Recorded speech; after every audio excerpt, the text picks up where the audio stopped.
grew up down on the river. In the winters, it was on the pond skating, because we still had that opportunity with the floods, and when the floods went away and the water was still there. When the freshet came in the spring, of course, the floods were huge. It's a huge river. It would fill the banks, and then plus on a high runoff year, it used to flood the roads. You couldn't get in or out.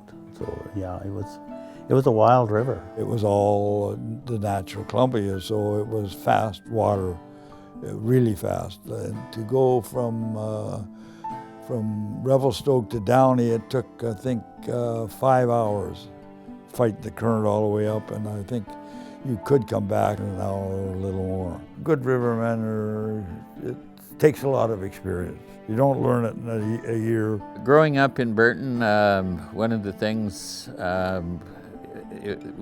you always had high water in this time of year, May, June, and lots of times there was quite severe flooding. 1948 comes to mind. It was very high.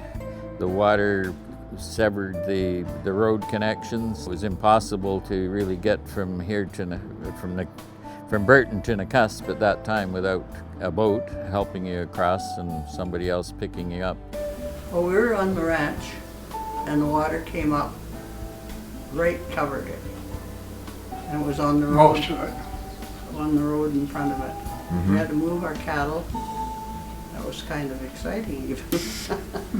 Because they had a rowboat that took people on the highway and rowed them across To the town, or where it was they could walk. And there was a guy hired to do that with a little rowboat, and that was in front of our place. Columbia played a large part in our lives. We swam at Sandy Island and fished in the river and boated. And of course, we had the 1948 flood, which inundated the whole of downtown trail, including our shoe repair shop. We always had the impression that one day trail would just be swept away by the river.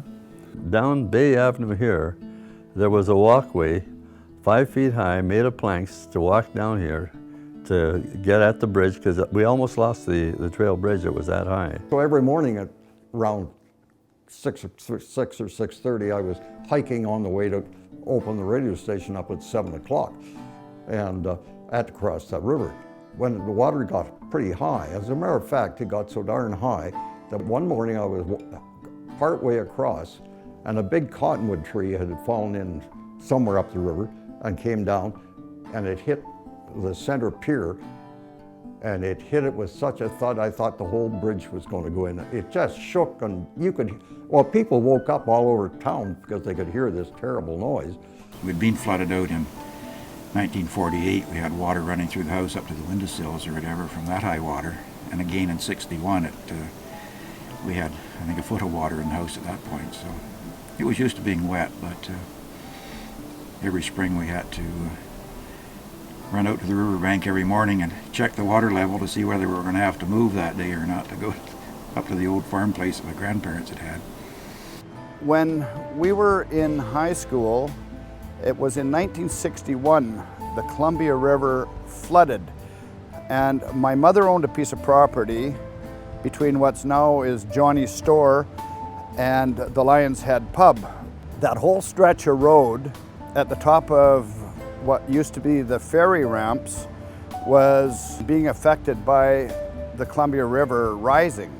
There was about some 8 feet of dirt on Bay Avenue, and I'll never forget that the water level was at the theater in that small window where you speak into to order, where you used to pay buy your ticket. And we, as young students in the elementary, our job was to fill the sandbags. I remember stacking sandbags about as high as that park bench, 5 or 6 bags high. We were just kids. It was a really sad situation. I mean, all the basements were flooded. All the first floors were flooded in the downtown shopping area.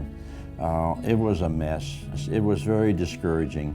But at that time already there were the discussions about the building of the Arrow Lakes Dam and the Columbia River Treaty and how it would control all the water levels. So that was the hope. And they say, well, hopefully, if we do, this is the last one. The building of the Keenly Side Dam prevented flooding from the early 1960s, as it occurred in the early 1960s. When it was completed after 68, there's never been a flood that brought water up to that height in Castlegar or Janelle or Trail or anywhere along the riverbanks of the Columbia. Trail has really gained a lot from the Columbia River Treaty and also from the construction of the dams. We now have a community that's safe and does not have to worry about the floods. If you really think about it carefully, the true wealth in that whole river system is the water. It makes the basin very rich and wonderful place to live.